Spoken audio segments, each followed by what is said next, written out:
77-chi testga e'tibor beramiz. Ozon kislorod aralashmasidan 77 ni so'radilaring. Biz 77 ni o'tgan darsda 72 ga o'xshaydi degan ekanmiz. Haqiqatan ham o'xshaydi. Kopiya, pashti bir xil. Ishlaymiz, qaranglar. Biror moddani yoqish uchun 11,2 litr ozon kislorod aralashmasi yoki 61,6 litr havo sarflansa, havodagi kislorodning hajmiy ulushi 0,2 degan mana fi belgisi hajmiy ulushni bildiradi.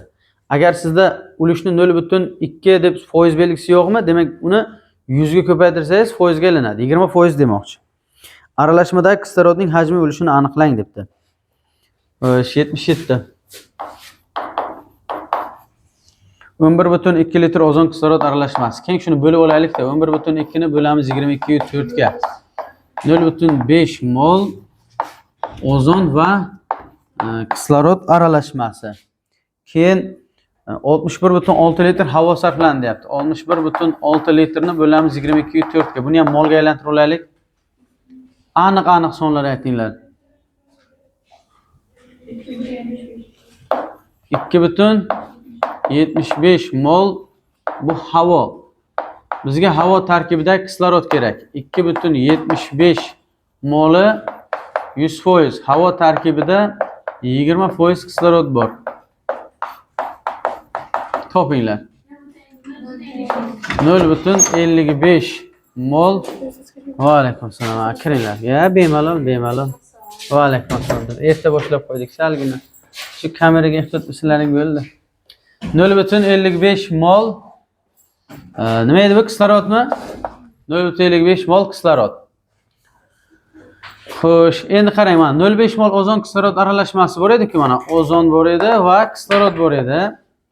Bular 0,5 mol, lekin necha moldan bilmaymiz. Necha moldan ekanligini bilmaymiz. Mana buni x mol, buni y mol deb tasavvur qilsak, keyin x plus y teng 0,5 ekanligi aniq. Mana ozon kislorod aralashmasi 0,5 mol-ku. Keyin mana ozon kislorod aralashmasida y mol ozon kislorod bor. Bu turaversin joyida. Mana bu ozonni x mol ozonni kislorodga aylantiramiz. Ozon kislorodga aylanganda bunga 2, bunga 3 bo'lsa, 2 moliga 3 mol. Bizda ozon necha mol? X mol. Bunisini topinglar. 1,5x mol bo'ladi. Endi mol kislorod. Reaksiyadan 1,5x mol chiqdi. Aralashmada y bor edi. Shu kislorod qancha bo'lishi kerak? 0,55 bo'lishi kerak. Mana bu yana bitta tenglama. Endi shu ikkita tenglamadan ikki noma'lumli tenglama tuzib olamiz. Ya'ni 1,5x plus y teng 0,55. X plus y teng 0,5. Yuqoridan pastni ayiramiz. 1,5x dan 1x ni ayirsak 0,5x. Y dan y ayirsak yo'qolib ketadi. 0,55 dan 0,5 ayirsak 0,05. X teng mana bu 0,5 ko'paytirish bo'lib turibdi. Bu tarafga bo'lish bo'lib o'tadi. 0,05 bo'lu 0,5. 0,1 mol. Biz x deb nimani o'rgandik? Ozonni o'rgandik mana. Endi ikkalasi birgalikda 0,5 edi-ku. 0,5 dan ozonni ayiring 0,1 ni. Demak, qolgan 0,4 moli buni kislorod bo'lgan. 77-savolda bizdan nima so'ralgan? Aralashmadagi kislorodning hajmiy ulushini foizda aniqlang. O'zi ikkalasi birgalikda 0,5 mol, to'g'rimi? Mana u boshida ham bor edi mana 0,5 mol. O'sha 0,5 moli 100%. Kislorod so'rayapti. 0,4 moli necha foiz? 80% kislorod ekan. S javob to'g'ri ekan. S javob. Biz qaranglarda 78, 79, mana shular 72 ga o'xshaydi deganmiz. 77 ga o'xshaydi deb qo'ysangiz ham bo'ladi endi. Chunki 77 ni bajardik. Mana 82 shunga o'xshardi, keyin 84 shunga o'xshardi. Yana bormi shunga o'xshashlar? Endi o'tgan dars yozdirgandik o'xshashlarni. Xullas 77 ni bajardik. Keyin 87 ni so'rashgan ekan. 87. Buni tez yozib olinglar, keyin 87 ni ko'ramiz. 87-chi testga e'tibor beramiz. 87. Biror moddani yoqish uchun 89,6 litr havo yoki 13,44 litr ozon kislorod aralashmasi talab qilindi. Ozon kislorod aralashmasining o'rtacha molekulyar massasini toping debdi. 89,6 ni bo'lamiz 22 4 ga. 4 molmi bu? 4 mol havo. Keng havo tarkibidagi kislorod topib qo'yaylik-da. 4 moli 100%, 20% ni topamiz. 0,8 mol kislorod. Keyingisi ozon kislorod aralashmasi 13,44 litr. Uni bo'lamiz 22 4 ga. 0,6 mol ozon va kislorod. Bizga berilgan ozon va kislorodning x moli ozon, y moli kislorod deylik. Ozonni kislorodga aylantiramiz. 3 2 2 3 ozon x mol, kislorod topinglar. 1,5x mol. Bizda ozon kislorod aralashmasi, ya'ni x plus y bu ozon kislorod aralashmasi qancha edi mana? 0,6 mol, 0,6 mol. Keyin kislorod reaksiyadan chiqqani 1,5x, aralashmada y bor, qo'shamiz. Shu kislorodning o'zi 0,8 mol, 0,8 mol. Mana ikkini ham tenglama. Pastdan tepani ayiraylik. 1,5x dan x ni ayirsak 0,5x, y dan y ni ayirsak qolib ketadi. 0,8 dan 0,6 ni ayirsak 0,2. Mana ko'paytirish bo'lib turibdi, bo'lish bo'lib o'tsa x teng 0,2 bo'lib 0,5. 0,4 bo'ladi. Mol, 0,4 mol ozon. Biz x deb ozonni olgandik. O'zi jami aralashma 0,6 edi. Shundan 0,4 ta ayirsak qolgan 0,2 moli kislorod bo'ladi. Xo'sh. Endi bizda umumiy mol qancha? Umumiy mol 0,4 plus 0,2. 0,6 mol umumiy mol. Endi massa topish kerak. Massa ozon. Ozon 0,4 mol ekan, 0,4 ni ko'paytiramiz buni mr ga. 48 ga. 19,2 gram. Massa kislorod. Kislorod 0,2 mol ekan. 0,2 ni ko'paytiramiz, kislorod molekulyar massasi 32 ga. 6,4 gram. Endi ikkalasining massasi kerak bizga. Umumiy massa 19,2 plus 6,4. 25,6 gram. Umumiy mol bor, umumiy massa bor. O'rtacha molekulyar massa topish uchun massani molga bo'lish kerak. Ya'ni 25,6 gramni bo'lamiz 0,6 molga. 42,66 ekan. 42 davriy 6 mi? 6lar. Bizga berilgan javoblar variantida bunaqa son yo'q. Tushunyapsizmi? Bunaqa yo'q. Buni masalan A javobda kasr holatda berilgan 112,3. A javobda 112 taqsim 3 demoqchi edim. 112 taqsim 3. Bo'lib ko'ring-da shuni. 37,33. Bu songa bo'lmadi bu. Demak bu emas ekan. B javobda 40 degan unaqa chiqmadi. C javobda 44 degan, D javobda demak D javobda bu yana bitta kasr bergan 128 taqsim 3. 42,66 mi shu? Demak mana shu javob to'g'ri deb olasizlar. Yoki qarang kasrni. 25,6 taqsim 0,6 bo'ldimi shu? Keyin shu kasrni ikkalasini ham, ya'ni kasrlarga tushunadigan odam biladiki, kasrning surat mahrajini bir xil songa ko'paytirsak, kasrning qiymatiga ta'sir qilmaydi. Ya'ni ikkalasini ham 10 ga ko'paytirsak, 25,6 ni 10 ga ko'paytirsak 256 taqsim 0,6 ni 10 ga ko'paytirsak 6 teng. Endi ikkalasini ham 2 ga bo'ling. 256 ni 2 ga bo'lsak 128, 6 ni 2 ga bo'lsak 3. 128 taqsim 3. Mana shu D javob. Xohlasangiz kasrni qisqartirib toping, xohlasangiz o'nli kasr holatda topganingizdan keyin berilgan variantlarni bo'lib ko'ring. Tushunarlimi? 87 edimi bu? Test yozmanglar. 102-testga e'tibor beramiz.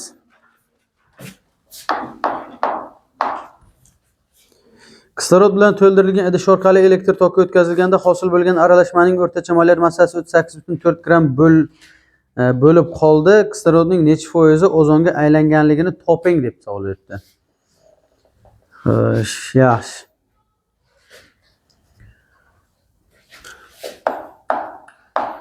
Kislorodning molekulyar massasi necha?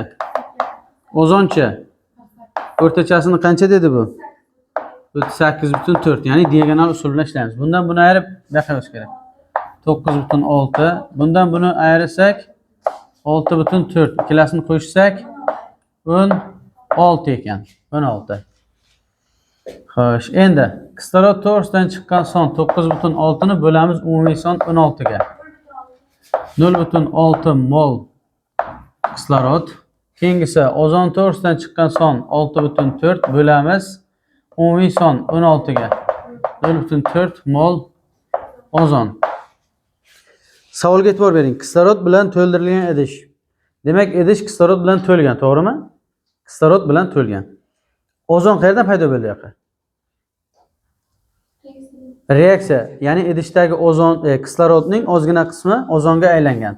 Kislorod ozonga aylangan. Bunga 3, bunga 2. Xo'sh, endi qarang. 2 mol, 3 mol bo'lsa ozon qancha hosil bo'lgan? 0,4 mol hosil bo'lgan. Qancha kisloroddan? Ya'ni qancha kisloroddan hosil bo'lgan? Mana bunga 3, bunisiga 2.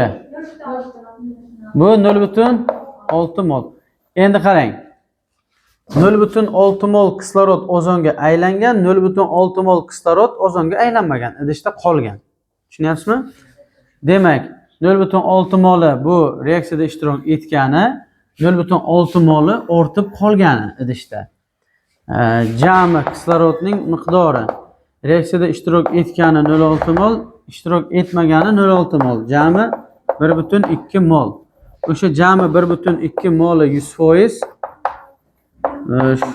İştirok etgan, ya'ni 0,6 moli qancha? 50% ozonga aylangan. 100 necha edi bu? B ekan. 102 ga B bo'ldi. Yana nechini so'ragansizlar? 108. Xo'sh. Shaqasi qilsak 108. Massasi 6 gram bo'lgan vodorodni yoqish uchun tarkibida massa jihatdan 36% ozon bo'lgan ozon kislorod aralashmasidan qancha hajm kerak debdi. 108. E'tibor qiling, buni ham ishlaylik. Massasi 6 gram bo'lgan vodorodni yoqish uchun. Vodorod yonganda suv hosil bo'ladi. Reaksiyani tenglashtirish uchun vodorodga va suvga 2 qo'yamiz. 6 gram vodorod deyapti, tagiga esa 4 gram. Bu kislorod 1 mol, tepasini topinglar. 1,5 mol. Demak, 1,5 mol kislorod sarflanar ekan. Tarkibida massa jihatdan 36% ozon bo'lgan ozon kislorod aralashmasi. Demak, bizga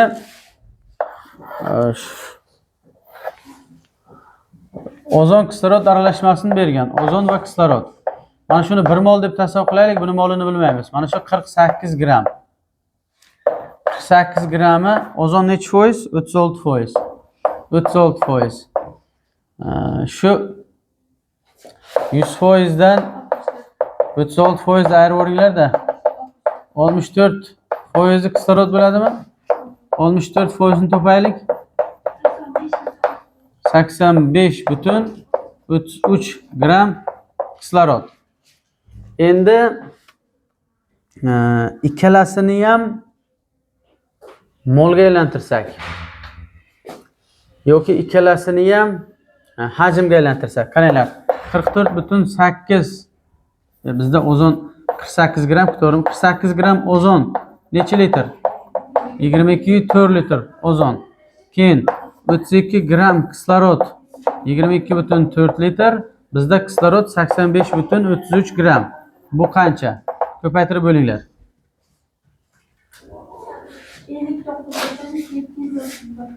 59,73 litr kislorod ekan. Hajm aralashma. Aralashma hajmini topaylik. Ozon 22,4 litr, kislorod esa 59,73 litr. Ikkalasini qo'shinglar. 82,13 litr aralashma. Mana aralashmaning hajmi. Endi shu aralashmadan chiqadigan kislorodning miqdorini topish kerak. Kislorod o'zi 59,73 litr. Ozonni kislorodga aylantiramiz. Ozon kislorodga aylanganda 3 2 2 3 bizda ozon qancha bor edi? 22 4 litr bor. Kislorodga aylansa 6 litr. Xo'sh, hajm kislorod. Reaksiyadan 33.6 hosil bo'ldi. Aralashma tarkibida 59.73 bor edi. 93.33 litr kislorod hosil bo'ldi. Keyin shuni molga aylantiramiz. 93.33 ni bo'lamiz 22.4 ga. Necha mol bo'ladi bu? Necha? 4.16 mol bo'lar ekan kislorod. Buni ham mana. Aralashmaning hajmi 82.13 litr. Undan chiqqan kislorodning miqdori esa 4.16 mol. E'tibor qiling proporsiyaga. 82.13 litr aralashmadan 4.16 mol kislorod chiqadi. Bizga esa 1,5 mol kislorod kerak. Bizga 1.5 mol kislorod kerak. Uning uchun bizga qancha aralashma kerak?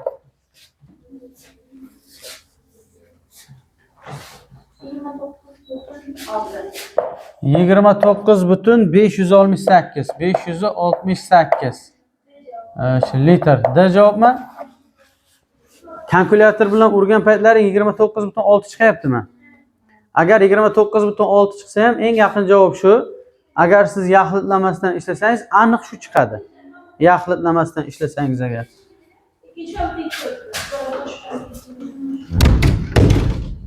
Tushunarlimi? Yozinglar. 112 ga e'tibor beramiz. 112. Hozir yo'qligi sezilyapti-da. Etanning 22.5 gram miqdorini yoqish uchun tarkibida massa ulushi 33.33% ozon bo'lgan kislorod ozon aralashmasidan necha gram kerak bo'ladi? Etanning yonishini o'tgan dars yozib berganmidik, yo'qmi?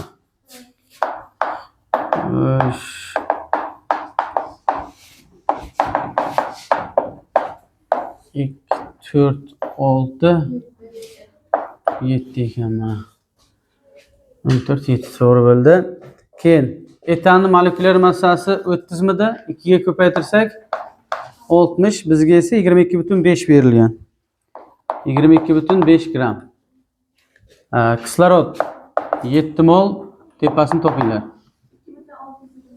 2.625 mol kislorod bizga kerak ekan. Xo'sh, 33.33% ozon bo'lgan massa ulushi deyapti. Qarang, ozon kislorod aralashmasi, yani buni 1 mol deb tasavvur qilaylik, buni bilmaymiz. Va bu 48 gram. O'sha 48 gram necha foiz? 33.33%. Bu 33.33% bo'lsa 100 dan ayiramiz 33.33 ni. 66.67% kislorod bo'ladi. Endi e'tibor turing, 33.33% necha gramga to'g'ri keladi? 48 gram. 66.67% qanchaga to'g'ri keladi? Ko'paytirib bo'linglar. 2 barobarda 96 gram kislorodga to'g'ri keladi. Kislorod demak 96 gram ekan. Endi molga aylantiraylikda. Ozonni kislorodga aylantiramiz. Ozon kislorodga aylantiramiz. 3 2 necha bu grami kerak bizga. 96 mi? 96 gramidan necha mol chiqadi?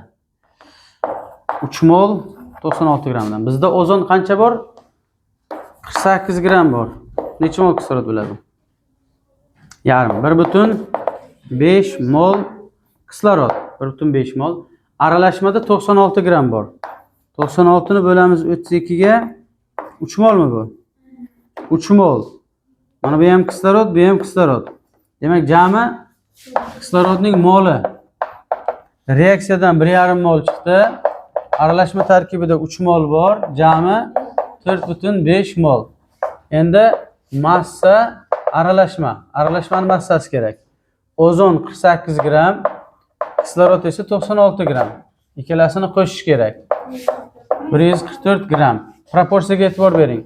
144 gram aralashmadan 4,5 mol kislorod olish mumkin. Bizga qancha kislorod kerak? 2,625 mol kislorod olishimiz uchun bizga necha gram aralashma kerak? Necha? Bizdan son yo'qmi? 84 gram aralashma kerak ekan. Qaysi javob? B. 112 ga B bo'ldi. Tushunarlimi? Yozinglar.